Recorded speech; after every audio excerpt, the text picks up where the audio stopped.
This is Artemis_anime, and today I am reading Izuku Makes Everyone Cry by Magical Space Unicorn, Chapter 3, Panic. Izuku blinks at the hero standing at his doorstep, staring at him with a mixture of shock and confusion. It takes a minute, but he finally finds his voice and stands to the side. Hello, please come in. Sir, Eraserhead, sir?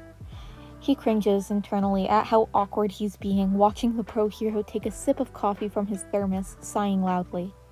He's already analyzing, watching, thinking, mostly out of habit. You're in pain. The words are firm, more confident than moments before. The look he gets is enough confusion to last a week. I haven't been in any fights. No, emotionally. Izuku sits down, staring at him. You hold yourself low, a slouch. Your emotions are closed off and guarded. You've probably seen something you shouldn't have, something that scared you or forced you into a reality check. Most heroes have one, he mutters, scanning over Eraserhead. You look at your thermos as soon as I brought that up, so it must be some kind of fright. You're not talking in a brash way you'd normally speak from what I've heard. It's mostly from magazines and underground forums, though, so I could be wrong. Damn. You're better than my current therapist, and I've been seeing him for a month. Sorry. Izuku scratches the back of his neck. It's kind of a habit since I've dropped out of public school. The amount of pining I've been able to recognize is insane. He chuckles nervously, curling in on himself a bit. I bet. Eraserhead rubs his temples, feeling a headache coming on. Is that part of your quirk or something? The mood shifts, and Izuku is staring at his lap, wringing his hands out, which have grown incredibly sweaty for just a couple seconds. Oh, no sir, I'm quirkless. Oh. You feel guilty. You shouldn't. It's only fair to assume I'd have a quirk when the majority of Japan has one, he says before hiding his face in his hands. I need to stop doing that. Maybe. Fuck, Eraserhead mutters, taking a large swig of coffee. But that is kind of why I came. The police wanted to make sure you're not some kind of crime boss getting the entirety of the quirkless community to fight for you with some kind of crazy powerful quirk. I could cancel it out. Like 20 police officers are outside. I would never do that. My mom would kill me and then ground me till I'm 50. His hands raise, waving in front of him in a denying gesture. And trust me, you do not want to be on her bad side. He shudders at a memory before running off to his room and returning with a notebook. This is my schedule.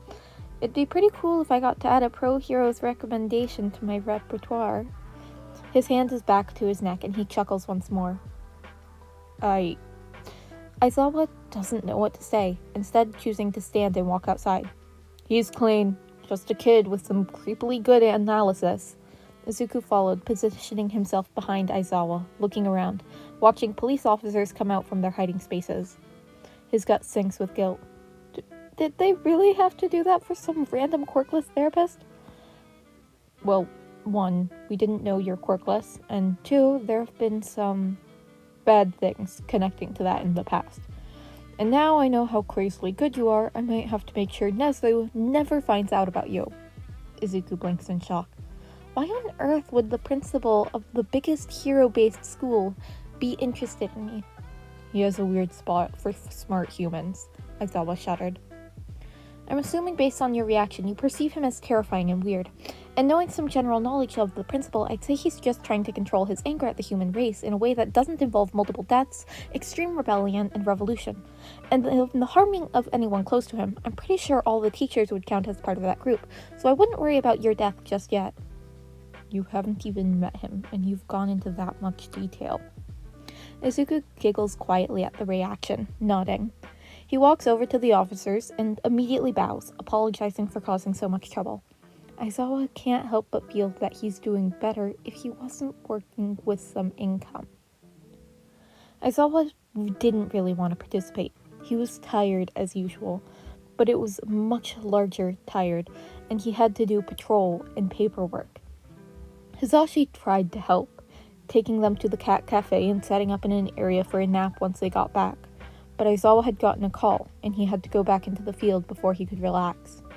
The cause for the call was definitely a little concerning, with his history and the knowledge he holds, so he agreed to come along as long as he wouldn't have to do any more paperwork. He would have passed out on the doorstep if the sight of a tiny, plain-looking child with green hair and freckles hadn't answered, and actually known who he was. And the conversation that followed was even more surprising. He'd barely said a word and was already being dissected in his seat. It was quite frankly terrifying, maybe even worse than the horror of the principal he had to work for. Once he'd left, still reeling from the mini-session, if you could call it that, he collapsed in his blanket pile. Hisashi putting on the comforting music. He couldn't sleep, though. Not now.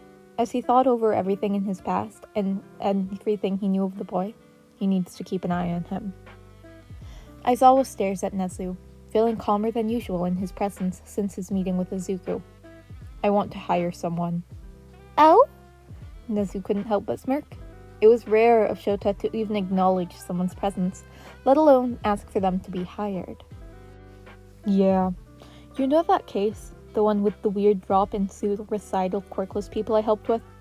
Turns out the person is the therapist. 14, and well, let's just say, he managed to read you without meeting you and figure out I have a dark backstory in less than 10 minutes. He nodded, prompting Shota to continue. He couldn't deny the information piqued his interest. He just wants to help people, and he's doing it without an income and a lot more stress than he probably needs. So I was thinking we could hire him here at the start of a new term. He could be in my class and sit out on quirk stuff and whatever, and help Hound Dog with everything. Though I think Hound Dog would end up only being there for petting and crying into, based on what I've seen so far. He knew it probably wasn't the only reason this boy would be in Aizawa's class.